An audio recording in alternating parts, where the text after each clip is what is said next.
Agresi militer Belanda II. Agresi militer Belanda II atau Operasi Gagak atau bahasa Belanda Operati Kraai terjadi pada 19 Desember 1948 yang diawali dengan serangan terhadap Yogyakarta, ibu kota Indonesia saat itu, serta penangkapan Soekarno, Muhammad Hatta, Syahrir, dan beberapa tokoh lainnya. Jatuhnya ibu kota negara ini menyebabkan dibentuknya pemerintah darurat Republik Indonesia di Sumatera yang dipimpin oleh Syajafruddin Prawiranegara. Serangan ke Maguwo.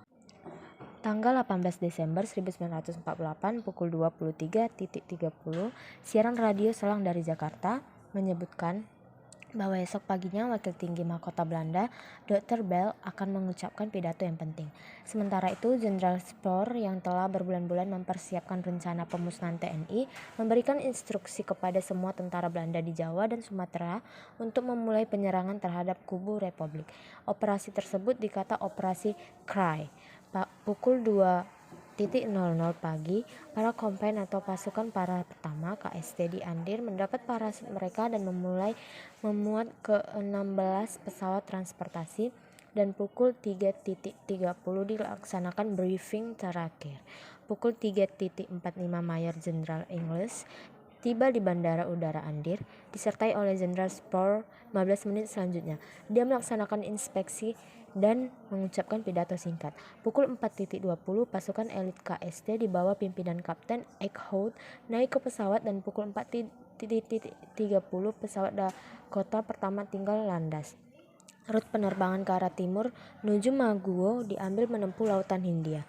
Pukul 6.25 mereka menerima berita dari para pilot pesawat pemburu bahwa zona penerjunan telah dapat digunakan.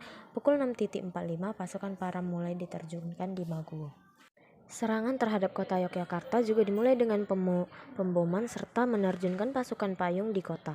Di daerah-daerah lain di Jawa, Selang lain di Jawa Timur, dilaporkan bahwa penyerangan bahkan telah dilaksanakan sejak tanggal 18 Desember malam hari. Segera telah mendengar berita bahwa tentara Belanda telah memulai serangannya. Panglima Akbar Sudirman mengeluarkan perintah kilat yang dibacakan di radio tanggal 19 Desember 1948 pukul 8. Pemerintahan darurat. Sesuai dengan rencana yang telah dipersiapkan oleh Dewan Siasat, yaitu basis pemerintahan sipil akan dibentuk di Sumatera, maka Presiden dan Wakil Presiden membuat surat kuasa yang ditunjukkan kepada Mr. Syafruddin Prawiranegara, Menteri Kemakmuran yang sedang berada di Bukit Tinggi. Presiden dan Wakil Presiden mengirim kawat kepada Syafruddin Prawiranegara di Bukit Tinggi bahwa ia diangkat sementara membentuk satu kabinet dan mengambil alih pusat pemerintahan.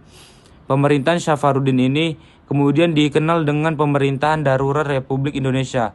Selain itu, untuk menjaga kemungkinan bahwa Syafruddin tidak berhasil membentuk pemerintahan di Sumatera, juga dibuat surat untuk Duta Besar RI untuk India, Dr. Sudarsono, serta staf kedutaan RI LN Palar dan Menteri Keuangan Mr. A.A. Maramis yang sedang berada di New Delhi.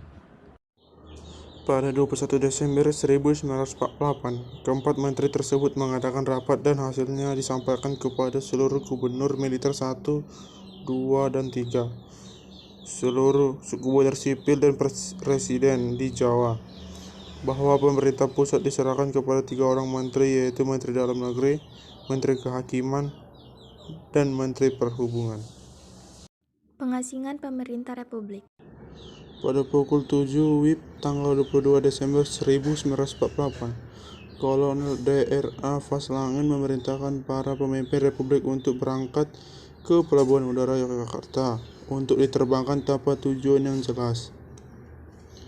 Selama di perjalanan dengan menggunakan pesawat pebom B-25 milik Angkatan Udara Belanda, tidak satu pun yang tahu arah tujuan pesawat.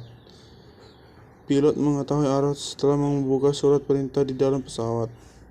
Akan tetapi, tidak disampaikan kepada para pemimpin Republik. Setelah mendarat di Pelabuhan Udara Kampung Dul Pangkal Pinang, atau sekarang Bandara Depati Amir, para pemimpin Republik baru mengetahui bahwa mereka diasingkan ke Pulau Bangka. Akan tetapi rombongan Presiden Soekarno, Sultan Syahrir, dan Menteri Luar Negeri Haji Agus Salim terus diterbangkan lagi menuju Medan, Sumatera Utara, untuk kemudian diasingkan ke Brastagi dan Parapat. Sementara Dr. Hanus Muhammad Hatta, Wakil Presiden. Gerilya. Setelah itu, Sudirman meninggalkan Yogyakarta untuk memimpin gerilya dari luar kota.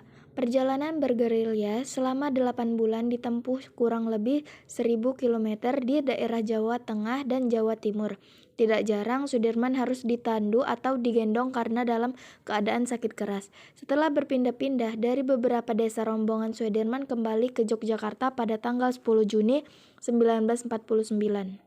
Kolonel A.H. Nasution selaku Panglima Tentara dan Teritorium Jawa menyusun rencana pertahanan rakyat totaliter yang kemudian dikenal sebagai Pemerintah Siasat Nomor 1. Salah satu pokoknya isinya adalah tugas pasukan-pasukan yang berasal dari daerah-daerah federal adalah berwinglet atau menyusup ke belakang garis musuh dan membentuk kantong-kantong gerilya sehingga seluruh Pulau Jawa akan menjadi medan gerilya yang luas. Salah satu pasukan yang harus melakukan winglet adalah pasukan Siliwangi. Pada tanggal 19 Desember 1948, bergeraklah pasukan Siliwangi dari Jawa Tengah menuju daerah-daerah kantong yang telah ditetapkan di Jawa Barat. Perjalanan ini dikenal dengan nama Long March Siliwangi.